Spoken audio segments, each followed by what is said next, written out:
nibyo bihari. Ubwo Kayusi nta yandi magambo akwiye kuzarenzaho rero ntayo kuko ntacyo afite. Niba mbwira ko nta kazi ntacyo kumuha afite, nkaba mbonye umuntu uzamuha inusu y'umuceri ntago nzamwirengagiza. Gusa icyo nabonye ko cyo Kayusi nta gahunda afite. Ambwira ko ndi mukuru muruta nshaje nta kintu twageranaho. Ikaze bakunzi bacu mwese mudukurikiye ni kuri Keza TV show nk'ibisanzwe, nongeye kubasuhuza mbifuriza no gukomeza kugira ibihe byiza n'umwaka mushya muhire, Noheli nziza ndetse na bonane mwese dutangiranye uyu mwaka. Nizere ko tuwusozanyije neza ndetse tugiye kuwutangira amahoro. Ndashimira inama n'ibitekerezo mwandika muri comment ndetse n'imfashanyo zitandukanye mugenda muha abantu twaganirije, Imana igisubiza aho mwakuye. Ndi kumwe nkomeze nkwite Madame Kayusi ko numva byangiyemo cyaduhindura izina. Mama Inez. Yego nta kibazo. Mama Inez tugiye kuganira. Murabizi ko hari umuntu wemeye kugira umusanzu atanga ku buzima bwe cyangwa se wemeye kumufasha mu mibereho y'ubuzima bwe bwa buri munsi, akagira icyo agabanya mu bibazo afite. Murabizi na Ivani. Uyu munsi rero nifuje kongera kumuganiriza kugira ngo twumve niba ibyo Ivani yemeye gukora niba hari aho agejeje akora cyangwa se niba ari amagambo. Hari abantu bavuga ibintu ntibabishyire mu bikorwa, hari n'abavuga ari amagambo gusa nta bikorwa. Niyo mpamvu nifuje kugira ngo muganirize twumve niba koko ibyo yavuze hari ibyo yakoze cyangwa niba bikiri mu magambo gusa. Tuguhaye ikaze mu kiganiro. Urakoze cyane. Umwaka mushya muhire kuri twese n'abadukurikiye. Umwaka mushya muhire. Nukuri bazawurye ntuzabanye. Uyu mwaka witeguye gute rero? Uyu mwaka rero ukuntu mwiteguye, burya bajya bavuga ngo igishoro cya mbere ni ubuzima. Ni ubuzima pe. Ni ubuzima. Burya iyo uhumeka ukaba uri muzima utarwaye, ibindi byose Imana irabikora. Byose ni Imana. Nje nkunze kubaza abantu kuko turi gusoza umwaka, nkunze kubaza abantu ni ikintu wari waragambiriye uno mwaka ni bingahe kwijana waba waragezeho, cyangwa se ni bihe utarageraho ku byo uvuga uti wenda mu minsi isigaye kugira ngo usoze ndumva nzaba narabigezeho. Ingamba mbese wari ufite uvuga uti uyu mwaka ndifuza kuzaba mfite undi mwana, ndifuza umwaka kuzaba mfite inzu yanjye, ndifuza kuzaba mfite kino runaka. Ese byose wabigezeho cyangwa hari ibikiri kubura ukiri gushakisha? Rero ikintu nabwira abankurikiye, ingamba navuga ngo zinzu nta bushobozi mfite. Yego. Nta nubwo ndabona. Ingamba mfite nuko nasenga Imana ikamfasha ikankomereza ubuzima. Uyu mwana afite akaba agakura. Hanyuma kuvuga ngo inzu buri kimwe cyose naba naragambiriye ntacyo nari mfite, kubera ko ubuzima nari ndi kunyuramo buri wese yarabubonye. Ntago bwari bwiza, n'ubu ntago ari bwiza kuvuga ngo ngeze ku nzu, ngeze ku modoka, ngeze kuri iki. Gusa icyo nsaba Imana nuko Imana yampa imbaraga ikampa ubuzima, ibindi byose Imana izagenda ibikora. Hanyuma nifuza kubaza kuri Ivani, wambwira Ivani umubona gute? Ese cyagiye tuganira nyuma bura nanze kukubaza byinshi kubera ko mwari muri kumwe, ariko uyu munsi ndifuza kubaza kuri Ivani kuva kuri uriya munsi tuganira kubwira ari amagambo akubwira ko yifuza kugira umusanzu atanga ku buzima bwe mu bushobozi bwe buke afite kuri iyi nshuro. Ivani umubona gute? Ese mwakomeje kuvugana gute? Yego. Ivani rero ukuntu mubona, niba ari ubukene mba nifitiye, niba ari ibibazo mba nifitiye, mba mbona rwose ntazi. Ni ukuvuga ngo urabona turi kumwe duhura cyagiye. Yego. Ibyo yavuze nawe bigaragara ko nta bushobozi afite. Nta kintu afite pe. Ariko kubera umutima ukunze wo kuvuga ngo yabonye ikiro cy'ubugari arariye. Noneho nanjye mbone ya nusu y'ubugari. Nyurwe. Nuko ari kubikora. Pe nta kintu afite bigaragara ko. Gusa ikintu nabasha kuvuga ni cyuko icyampa nyakira umutima ukunze, uranyurwa, ndanyurwa kubera ko nta kindi afite kirengejeho ngo akime. yego, ariko bitavuze ko n'uwaba ugifite kirengeje kuri ya nusu y'ubugari cyangwa ya nusu y'umuceri yabonye nta mboga nta makara n'undi atabikora. ni ukuri pe, umutima yagize ukunze cyangwa se kubona ubuzima ndimo bwo kubwirirwa nkaba naburara, nkaba ntafite aho kuba, yenda nta nzu ufite ntarayishyura, akaba yatekereza mu buzima afite, ntibyabuza n'undi ko Imana imukoresha nk'uko yakoresheje Ayivani. yego. Hari ibintu abantu benshi baketse, nanjye ndimo sinikuramo. Buriya akenshi iyo umugabo avuze ngo agiye gufasha umugore, hari igihe umuntu akeka ibindi akavuga ati uyu muntu impamvu agiye kumufasha hari ikindi kintu agamije. Yego, niyo mpamvu nifuza kukubaza, ese nkawe mu myitwarire ubona afite cyangwa gufiteho, cyane ko yavuga ngo aza gusura mu rugo, ese uri kubona hagati yawe nawe nta kindi kintu agamije? Ntabwo njya kubivuga mu magambo kuko nyine icyo yaba agamije twese turacyumva, twese turi bakuru. Yego, ntabwo agamije ibindi, nta kindi ubona bukurikiyeho, nta zindi nyungu ari kuguprofita, nyine nawe uri kubona ari ugufasha gusa nta kindi.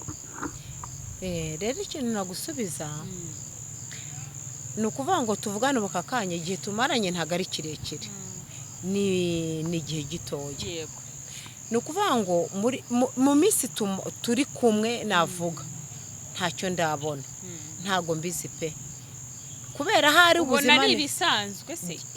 njye mbona ukeneye kukwita buri muntu utereta, reka mbivuge mu ijambo ryiza, gutereta. Buri muntu utereta ntabwo wamuyoberwa.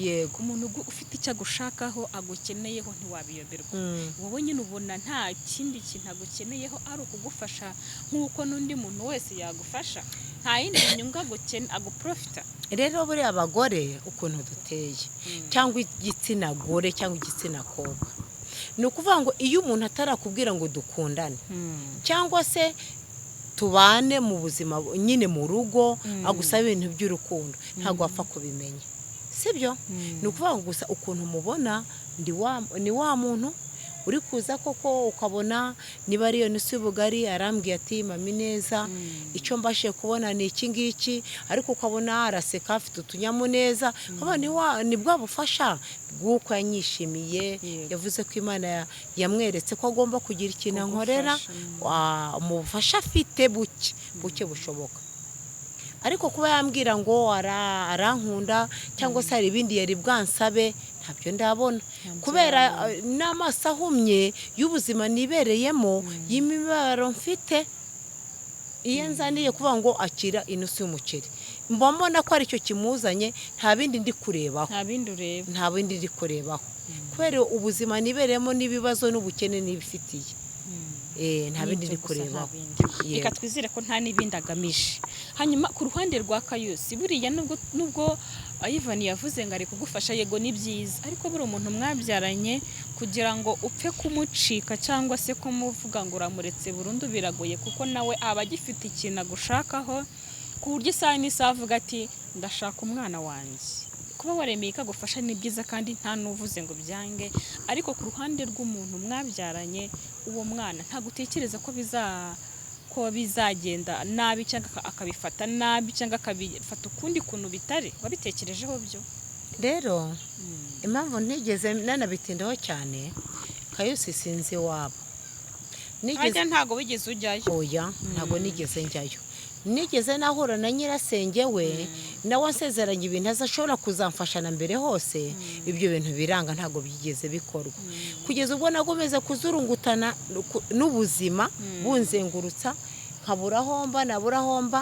nko mu minsi yashize nyirinzu yararimo anyishyuza, bimeze nabi, nta mafaranga afite, nta kiraka mfite, ndavuga uyu nawe agiye kunsohora nk'uko byari byarigeze mbere, n'ubundi muha nyirasenge. ubwo noneho nyuma nyirinzu arambwira ati noneho ushakisha uburyo wawe n'amafaranga uzanyishyure basi, hanyuma tugendane neza. ubwo nibwo naje kugeraho, hari abankurikira bambona n'ubu bari kundeba, naje kugeraho ngenda ntanga umwana muhereza Kayusi, ariko kuba naramumuhaye ntabwo nigeze mvuga ibintu byinshi, nuko ntari mfite ayo kwishyura inzu, mvuga ngo ubu nanone agiye kunyirukana uyu nguyu, nk'uko cyagiye namuhaye nyirasenge wa Kayusi, nabwo nabuze aho kuba. ubwo rero nicyo cyari cyatumye mumuha, ariko nyir'inzu arambwira ati noneho aho kugira ngo umwana uba ukubiri nawe, umwana ari mutoya agenda umufate umwake umugarure, wowe ushakisha uburyo bwose uzabona uko wanyishyura. Ubwo niko byari byagenze.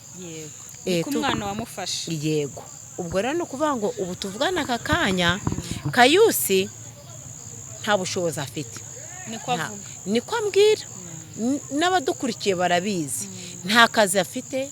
Hari naho yambwiye ko nta myenda afite yo kwambara, n'uburyo niyo ajya gusenga urabizi ko yambaraga amajipo, yambaraga amakanzu, buri kimwe ambwira ko ngo ari abantu baba bamuhaye cyangwa se bakamugurira.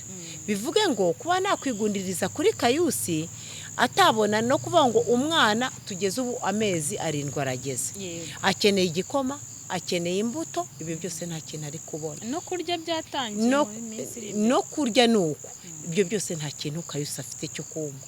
Nkaba nabona nguvuga ngo niba habonetse inusu y'umuceri, umwana sinagambirira ngo arabona imbuto kandi ntazari bubone, ariko nihaboneka inusu y'umuceri umwana barabizi ko ahera ku mbuto, agahera kwimfashabere. Ibyo niba bitabonetse hakaboneka inusu y'umuceri, nzateka muheho kuko nibyo nzaba nabo, nibyo bihari. Ubwo Kayusi nta yandi magambo akwiye kuzarenzaho rero, ntayo kuko ntacyo afite. Niba mbwira ko nta kazi ntacyo kumuha afite, nkaba mbonye umuntu uzamuha inusu y'umuceri, ntabwo nzamwirengagiza, nzakomeza wa wundi Kayusi muha amahoro ye. Cyane ko yakomeje no ko hari ijambo yakomeje kujya avikoresha avuga ngo urashaje. Yego, uyu ni umukecuru ngo ntago twabana. Muri cya gihe atereta Betty sinzi uko byarangiye ibyabo, ariko yakomezaga avuga ngo urashaje, ngo ntiyabana nawe, cyane ko wumvaga ko atanagufuhira, atanagukenera ku wumva nyine atakira gushaka. Ntekereza ko nawe nabona ko hari undi uri kugufasha atazatekereza ibyo bindi, kuko ntago abona ko ushaje ngo nta kintu wamumarira. Na nyuma hari aho nahuye nawe yantumijeho n'umunyamakuru bita Souvenir, hanyuma turahura birangira icyo yari yantumiyeho nanahagurutse ngenda ntakimenye, ariko noneho Souvenir yaranyijije ko ari ukuri, agiye kumbwira ijambo ryiza. Gene nabanje bwa mbere mpura na Kayusi, urabona iyo byaranye n'umuntu wumva ko nta wundi waza mu buzima bwawe, wumva ko ari wa wundi muzakomezanya, ukarera umwana wawe akabona uburere bwa papa na mama. Ubwo numvaga ko urabona nubwo nkuze ariko sinshaje, ntago nshaje, usibye ubuzima nabayemo bubi n'imibereho mibi ndimo cyangwa se mbamo. Ni ukuvuga ngo noneho bwa buzima urimo bukagugira ikindi kintu, bukaguhindura. Buriya utariye ngo uhage uhorana nyine, ukabwira ukanaburara, nyine ibyo byose bikaguhurira. Ubonye amafaranga nawe ukamera neza, waba umwana muto se bakora nasa neza. Noneho nahuye na Kayusi igiye musaba ko uko yari yemeye yaje ahantu nabaga, ariko ahantu yari yansanze nta nubwo ariho nkiri, kubera ko nyir'inzu byabaye ikibazo, amafaranga ntayo, ndahagenda ndanahava njya ahandi hantu nyine hatari na heza, hatari n'icyo, ariko ndahashimira Imana kubera ko naho mpari. Yego, ni ukuvuga ngo rero ni nahuye nawe mba namusaba ko nabana nawe nka papa w'umwana wanjye, ntihagire undi muntu. Buri uri mu buzima bubi cyangwa se budashoboka, buri wese abagutekerezaho, agutekerezaho ko ashaka. Nkavuga ngo aho kugira ngo undi mugabo runaka azazambwire ngo tubane turere umwana gutyo, nkavuga ngo ese ndamusaba ngo nta kuntu genda ndifuza ko twabana tukaba twarira umwana wacu twembi turi babiri, akabona uburere bwa papa na mama. Kayusi twahagurutse nta gisubizo amuhaye, yarabyanze muri make, ariko nyuma arongera ntumaho ambwira ko yabitekerejeho, aje kuma igisubizo kizima, ariko ikintu cyaje kubivanga, telefone yarasonye imaze yiwe cyayawo yanjye isonye, ariko nta zina ryarimo. Noneho ni nimero nini, iyo nimero uwo yitabye ngo yari papa wa Betty, ariko mu kwitaba papa wa Betty ntago ari yo nimero yarakoresheje, bivuga ngo ni yindi nimero yakoresheje. Kayusi niwe wayitabye, amaze kuyitaba niwe bavuganye, numva ararakaye, Kayusa ararakara cyane. yarafushye se We yambwiye ko ikintu cyamuzanye no kumbwira atakikimbwiye kirangiye ngo nta cyari gihari kuko ngo papa Betty yarambwiye ngo ni gute witaba nomero ngo y'umugore wanjye twabyaranye bimeze gute. We hese agira umujinya ndamubwira ngo wambare ukamuha telefone ko nomero bigaragara ko yakoresheje nomero ye nyizi uko ari ebyiri nta zirimo nta ni iyo ngo akoresheje ntayizi. We yimpaye nkayitaba nkamubaza ngo washakiraga iki akareka kunteranya nawe. Kayusi ntabwo yigeze abyumva urabizi ko ahita afata umwanzuro ako kanya ntabwo yigeze ampa umwanya. Wese ahaguruka ahita yikubita aranagenda n'icya kindi yantumiyeho kizima kiza nta nicyo yagiye ambwiye byarangiye nta nibyo nigeze menya. Tuvuge se kagukunda yaragufuhiye tubye ko tubyitara gusa Kayusi uko nabirebaga niba yari bwemere ko tuzarira n'umwana ntago mbizi ntigeze abimbwira. Gusa icyo nabonye ko cyo Kayusi nta gahunda afite. Ambwira ko ndi mukuru muruta nshaje nta kintu twageranaho.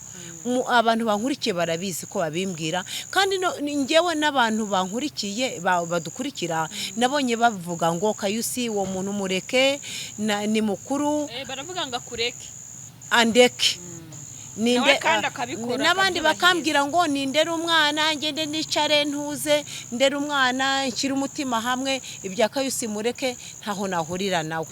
Ariko nanone icyo nabasha kubabwira harimo abamama harimo abakobwa harimo abapapa harimo abasore nkaba nabasha kubabwira ko warera umwana wenyine ni ikintu kivuna urugo ruragora kandi ruravuna. Gusa nta oya si ukuvuga ngo numwe mfite Betty arakuze kuvuga ngo uyu nguyu niwe nshaka ko agira hava akagera nta wundi navuga ngo Kayusi azajya kurira kuko nose Kayusi nawe atabashije kurira uyu mwana w'uruhinja ufite amazanga yajya kurira n'undi niyite basikuwe nawe yaramunaniye ngo nta kazi nta mwenda ntaho kuba ibyo byose ni inzitizi anshyira imbere yanjye. Bivuze rero ko niba hari undi muntu Kayusi ugabyumve niba hari undi muntu ugize icyo agufasha ntazazane ibindi bintu byo kukubuza uwo mugisha. Ni ukuri yaba nampemukiye cyane kandi nanjye nta nubwo nanabyitaho kubera ko hari igihe Imana ikwibuka ikabinyuza mu wundi muntu kugira ngo wamugisha ufunguke. Ariko wenda Kayusi akabifata ukundi kuntu agafuha nyine nk'umugabo wawe ariko ntamenye ko hari ibyo ari kukubuza kuko niba umuntu avuze ati ngiye kugufasha uko nshoboye Ivan ndamuzi nawe nta bushobozi afite bwa mirenge. Yego wenda nabyita ko ari kwa kundi nyine umuntu yifuza kugira wa mugani wavuze ati yo niba nge haragwa mfashije kuko nanjye nafashe. Yego niba rero mu bantu bose yabonye ari wowe yahisemo hari impamvu yabonye urabona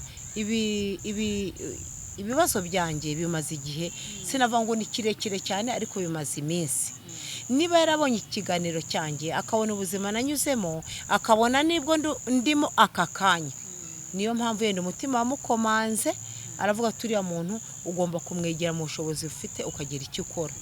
Kimwe nuko nanjye mbwira abankurikiye ubu aka kanya nicaye aho bankurikiye kandi babibona Imana ningirira neza nanjye ntabwo ushobora kuzibagirwa umuntu uri mu buzima nk'ubwo ndimo cyangwa mu bibazo nk'ibyo mfite.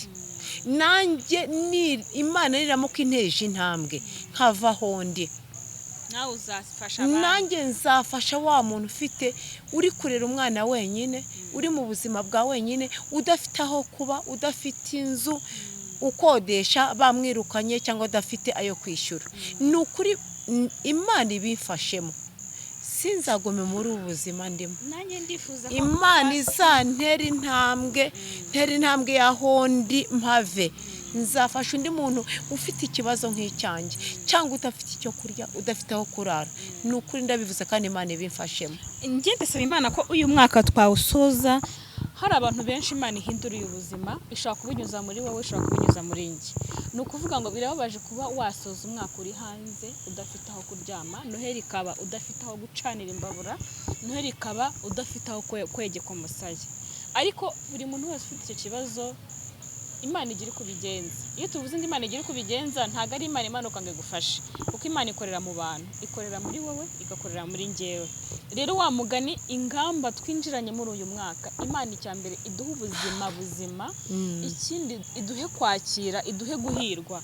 Hari ukuntu umuntu agira amahirwe make mu buzima bwe, bajya babyita ngo hari ukuntu umuntu ngo yavukanye inyatsi, bijya bivugwa, simbizi nimba zibaho.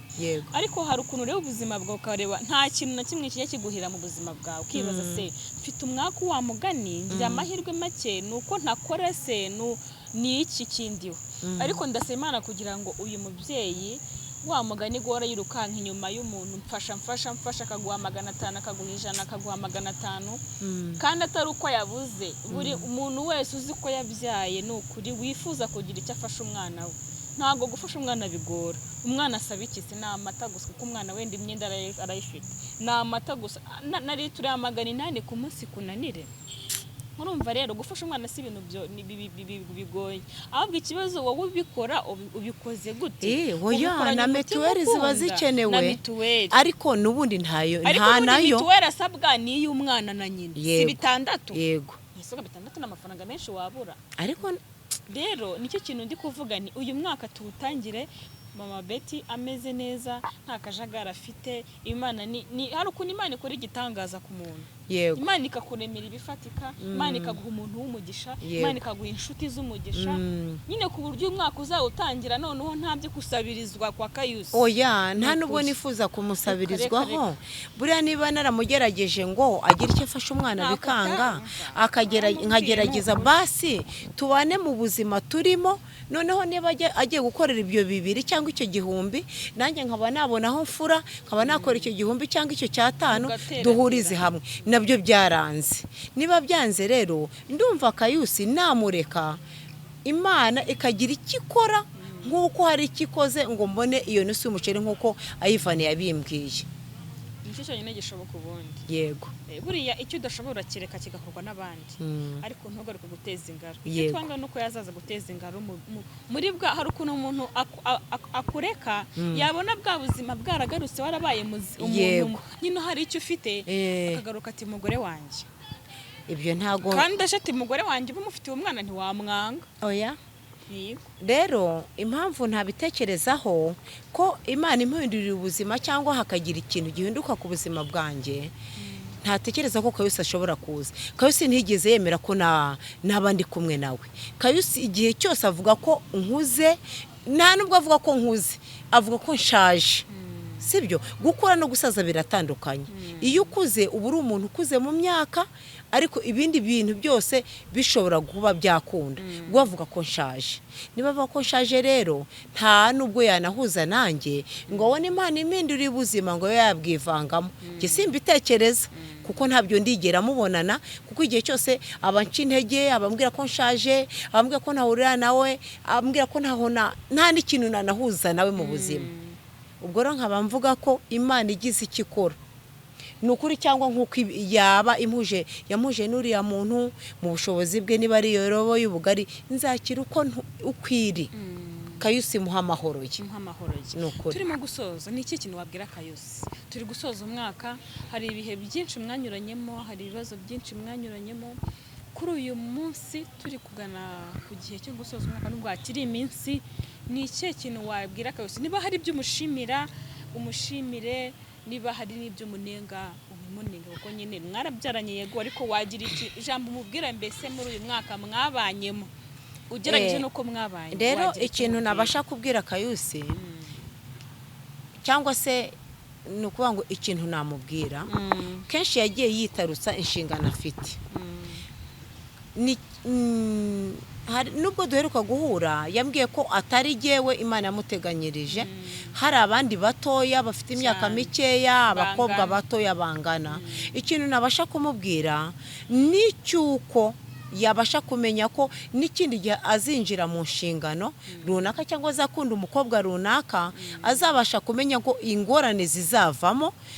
Ashobora gukunda nk'uko twakundanye hakavamo umwana nk'uyu nguyu, n'ubundi ashobora gukunda nk'uko yankunze, n'ubundi hakavamo undi nk'uyu. ni ikintu nabasha kumubwira ni cyuko azabasha kumenya ngo niba wabyaye umwana runaka uzabasha kumenya ngo inshingano amata isabune biragoye mu buzima ntago umwana w'uruhinja biba bigoye biba bisaba isabune gufura buri munsi biba bisaba kuba mama we yabona igikoma icyangwa kugira ngo abone icyo amwonsa n'umwana ariko barakinywa afite amezi 7 se barakinywa ikintu nabasha kuba namubwira rero ntago namubwira ngo azafashe uyu mwana ku ntege ku mbaraga ibyo atabashije gukora mbere akavuga ko nta bushobozi afite ntabwo yabikora kuko mubwiye ngo bikore ikintu nabasha kumubwira ko nuko Imana we yinjiye mu gakiza ngo yarakijijwe icyo nabasha kumubwira nuko nabwira ngo Imana arimo akorera cyangwa se gusenga arimo Imana imuha umutima